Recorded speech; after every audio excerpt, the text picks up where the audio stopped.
All right, if the CR is 1/4 and I have 4 party members, would 2 monsters for each player be too much? I'm going to answer this in a weird way. I'm not going to answer your question. Here's what I'll say about um, CR rating is it's fine, but it doesn't tell the whole picture. What I would recommend is um, assuming that you have, generally speaking, monsters that you put up against your party, if you look at them as individual monsters, are going to either be weak against your party's level. So consider 1v1. Like if I put you know, if I put a level 5 fighter and I have a goblin, that goblin is weak to that fighter. If I instead have some sort of a war, or let's say like a hobgoblin, that hobgoblin with that same 1v1 fighter is going to be more evenly matched. And then if I put in some sort of like war mage, right, with all of these abilities, okay, now that fighter is probably overmatched. Those are the three, I think, buckets that I tend to think about. Is this, in a 1v1, is this creature lower and basically cannon fodder, evenly matched, or kind of above? And using those three classifications, as you kind of add to the party,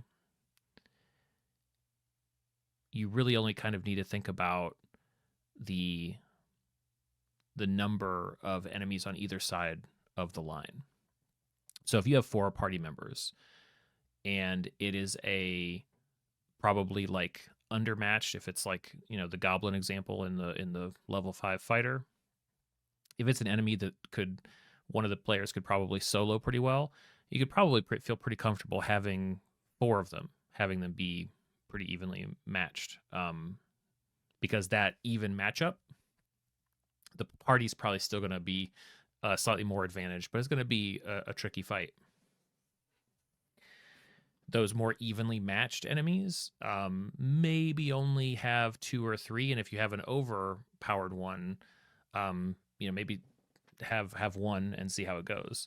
Obviously, there's super broad strokes, but that gives you at least your starting point. What I recommend is like 2 is probably going to be pretty easy for 4, because think about it this way: for every 2 enemies that attack, well, they can only each attack 1 party member, but there are 4 attacks coming from the heroes, right?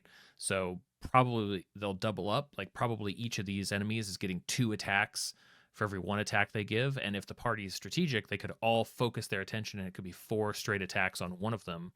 And probably 1 round later, you only have now 1 enemy.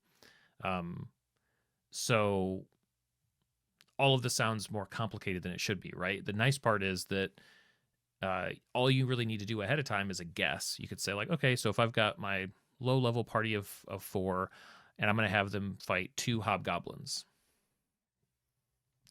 just have a third and even a fourth in the wings that you can optionally bring in if the fight ends up being too lopsided. You can always start a fight, because the thing is, like, the reason CR challenge ratings they get a lot of flack, and I think it's a little bit undeserved, because rating these things can be really difficult.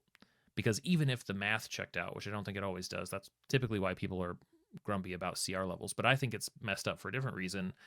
I actually don't think this is something that we can balance, like, at all. I don't think this is a thing that we should think about very hard, because, if we imagine the balancing act we're trying to do about, like, okay, let's make a good challenge for the party. So we've got the party over here, we've got our enemies here, and we've got all their stats, and we're like, yeah, this feels pretty good.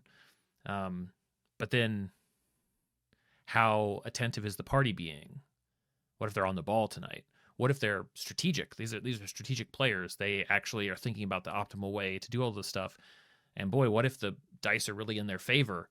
And what if the dice are terrible on me? And what if I actually picked a bad monster? I forgot about the vulnerability here. And like all of a sudden now, to some extent, it's not something that we can achieve via like design on its own. It's something that we have to achieve with design on its own, and like live in-game decisions, so that when we're seeing everything play out, we can go, okay, now that I see this, I'm still the same game designer I was before.